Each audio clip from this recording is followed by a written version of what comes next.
Jeff Hardy, l'énigme charismatique des rings, est encore aujourd'hui l'une des superstars les plus idolâtrées de la WWE. Par sa folie et par ses prises de risques, cet ancien champion du monde a marqué cette dernière décennie.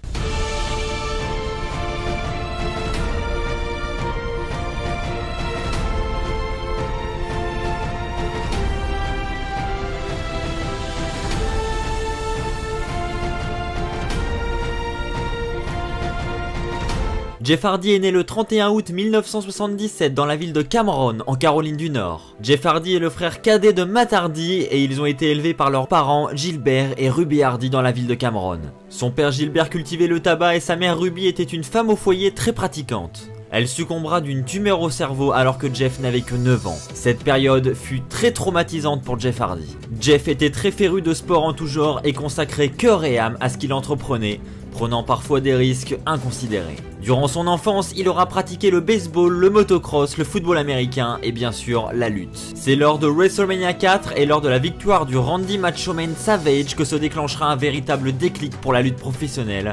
Ensuite, il ne loupera plus un seul match ni un seul pay-per-view avec son frangin Matt Hardy. Tellement passionné pour le catch, son frangin et lui fonderont la TWF, une petite fédération fictive dont les matchs se disputeront sur un trampoline déposé dans le jardin familial. Décryptant les retransmissions de catch semaine après semaine, Jeff Hardy et son frère s'appliquent avec minutie et reproduisent les techniques des grands champions sur leur propre ring, progressant au gré de leurs entraînements. Outre les représentations quotidiennes des deux frères, ils produiront également leurs propres cassettes qu'ils mettront en location dans la boutique vidéo du coin. Après avoir acquis les bases du catch dans leur jardin, les frères Hardy seront repérés par Kenneth Morgan qui leur propose de participer à une foire locale, le Moore Country Fair. Pour faire décoller leur carrière, les futurs Hardy Boys n'hésiteront pas à transpirer sur le ring, leur détermination leur permettront d'empocher 250 $.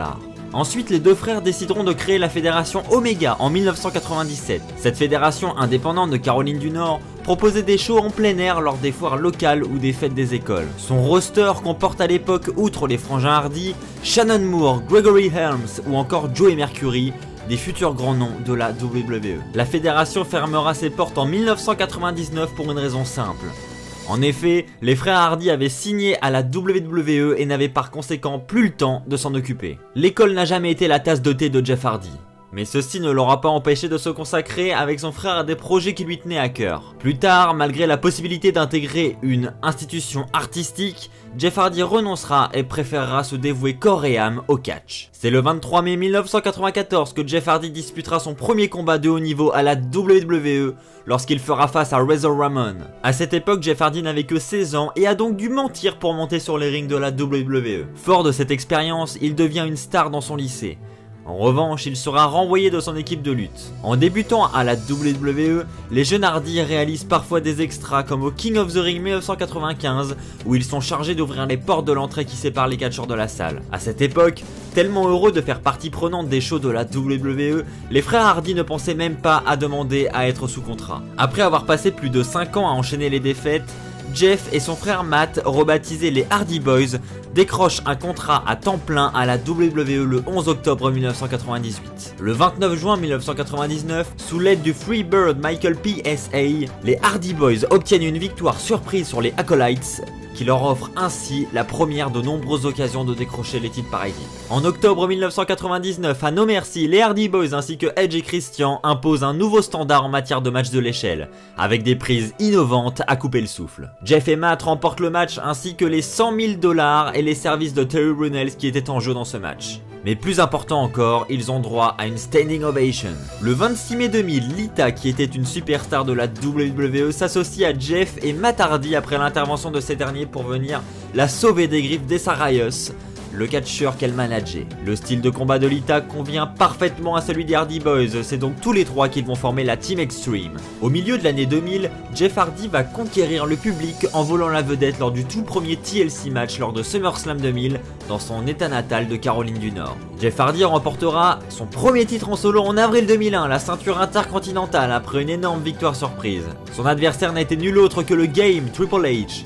Le succès inespéré de Jeff Hardy sur Triple H prouvera qu'il avait ce qu'il faut pour se mesurer aux plus grandes superstars de la fédération. Quelques mois plus tard, Une anicroche entre les deux frangins prend des proportions démesurées. La mésentente donne lieu à un match frère contre frère lors de Vengeance avec Lita en arbitre spécial. C'est Jeff Hardy qui en ressortira vainqueur. Le 1er juillet 2002, après s'être fait malmener par l'Undertaker pendant près de 30 minutes dans un match de l'échelle, Jeff remporte une chose tout aussi importante que le titre, le respect du Deadman. En effet, après un long combat, le Deadman relève Jeff Hardy et lui donne une poignée de main en guise de respect. Au début de l'année 2003, le comportement de Jeff devient un problème. Il quittera la WWE et ne remontera pas sur un ring de la fédération pendant plus de 3 ans. C'est seulement le 4 août 2006 que Jeff Hardy re-signera avec la WWE. Il fera son retour dans le ring le 21 août et ira interrompre le champion de la WWE de l'époque, Edge. Le 1er avril 2007, Jeff participera à son seul Money in the Bank ladder match lors de WrestleMania 23 et anéantira Edge avec un saut spectaculaire du haut de l'échelle. Au lendemain de WrestleMania 23, Jeff et Matt Hardy remportent une bataille royale à 6 et gagnent leur 6e titre par équipe. Le 16 décembre 2007, Jeff rentre dans la cour des grands en battant Triple H à Armageddon. Il devient donc l'aspirant numéro 1 au titre de champion de la WWE. 2 semaines après, Randy Orton met Matt Hardy hors course d'un coup de pied à la tête. Jeff Hardy réplique et va réaliser un moment qui est aujourd'hui l'un des plus connus du divertissement sportif. C'est bien sûr la Swanton Bomb exécutée du haut du Titantron à plus de 6 mètres de haut sur Randy Orton. C'est un an plus tard, à Armageddon, que Jeff Hardy remportera son premier titre de la WWE en remportant le match triple menace contre Edge et Triple H. Le 9 janvier 2009, la veille de SmackDown, il est victime d'un accident de voiture. Il s'en tire sans blessure, mais une semaine plus tard, à son entrée sur le ring, il est victime d'un accident pyrotechnique. À la fin du mois de janvier, l'impensable arrive.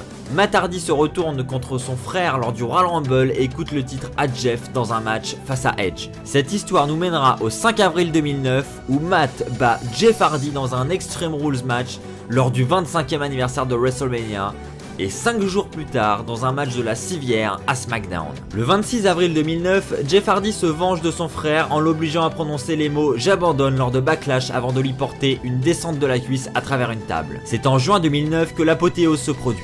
Jeff participe à son 14e match de l'échelle, un record à la WWE et bat Edge. Il remporte enfin son premier titre de champion du monde poids lourd. Cependant, il le perdra les minutes qui suivent lorsque CM Punk utilise sa mallette Money in the Bank et lui porte un GTS pour remporter le titre. Lors d'un match revanche à Night of Champions 2009, Jeff Hardy bat CM Punk pour le titre de champion du monde poids lourd. Cela sera la dernière victoire de Jeff Hardy en pay-per-view avant son départ de la fédération. Il conservera ce titre contre John Morrison le SmackDown suivant et contre CM Punk la semaine d'après. Le 23 août 2009, Jeff Hardy défendra le championnat du monde poids lourd contre le challenger CM Punk dans un match TLC en main event de SummerSlam. Jeff Hardy portera une Swanton Bomb sur CM Punk du haut d'une grande échelle sur la table des commentateurs. Cette prise sera d'ailleurs décorée le 14 décembre pour la seconde année consécutive du Slammy Award du moment extrême de l'année. Malgré tout, c'est donc CM Punk qui repartira champion du monde poids lourd à SummerSlam. Le SmackDown suivant, Jeff Hardy affrontera CM Punk dans un Steel Cage match très particulier. En effet, le titre de CM Punk était en jeu, mais la carrière de Jeff Hardy l'était aussi. C'est Jeff Hardy qui perdra le match et donc, par la même occasion, sa carrière. Avant de quitter le ring, Jeff Hardy saluera une dernière fois la foule et prononcera cette dernière phrase « Ceci n'est pas un adieu, c'est un au revoir ». Jeff Hardy a notamment eu l'occasion de s'exprimer à propos de ce départ. C'était clairement le calendrier de la WWE, car quand vous êtes sur Raw, entre 2006 à 2009, quelque chose comme ça, vous êtes essentiellement sur la route le vendredi, samedi, dimanche, lundi et vous pouvez rentrer chez vous le mardi seulement. Le mercredi et le jeudi sont vos week-ends. Répétez-le, ensuite vous avez le long trajet des tournées, les tournées à l'étranger qui peuvent durer jusqu'à 2 semaines. Le pire c'était que je voulais peindre, si j'avais une chanson dans la tête je voulais l'enregistrer, faire une démo. Et il y avait le motocross qui était énorme pour moi. Je n'avais jamais le temps de le faire. Mon Dieu, ça me rendait dingue. Je prenais de la morphine et de la Vicodine. C'était devenu plus fort que moi. Je savais au fond de moi que je ne pouvais pas continuer ainsi à vivre à travers les médicaments. J'en étais conscient. Être sur la route trop longtemps m'a emporté. L'addiction a eu le dessus sur moi. Mais le 2 avril 2017, l'impossible s'est bel et bien produit. Les Hardy Boys font leur retour à la maison après plus de 7 ans d'absence. En effet, les frères Hardy feront leur retour à WrestleMania 33 dans le match triple menace de l'échelle, une apparition surprise qui leur permettra d'être ajoutés au match et par la même occasion de remporter les titres par équipe de Raw sous l'ovation de la foule. Cette victoire était leur première victoire par équipe à WrestleMania, mais également la première victoire de Jeff Hardy à WrestleMania. Le Raw suivant WrestleMania, les frères Hardy auront défendu avec succès les titres contre les anciens champions Gallows et Anderson.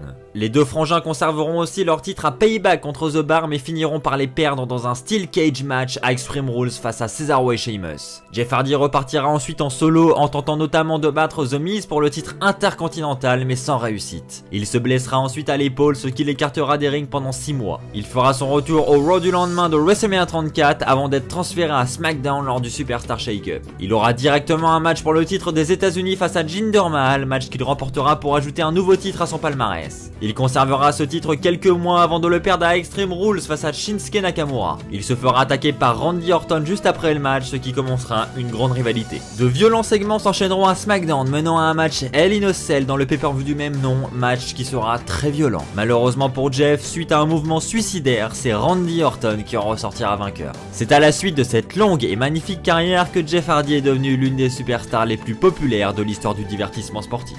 Il aura remporté durant sa carrière un titre de la WWE, 2 titres de champion du monde poids lourd, 4 titres intercontinentaux, 1 titre de champion des États-Unis, 1 titre européen, 1 titre de champion poids léger, 8 titres par équipe de la WWE et 3 titres hardcore. C'est ainsi que s'achève cet épisode sur l'histoire de Jeff Hardy. J'espère que ce court format t'a plu. Si c'est le cas, n'hésite pas à le dire dans les commentaires. N'hésite pas à dire si tu préfères des formats un petit peu plus longs.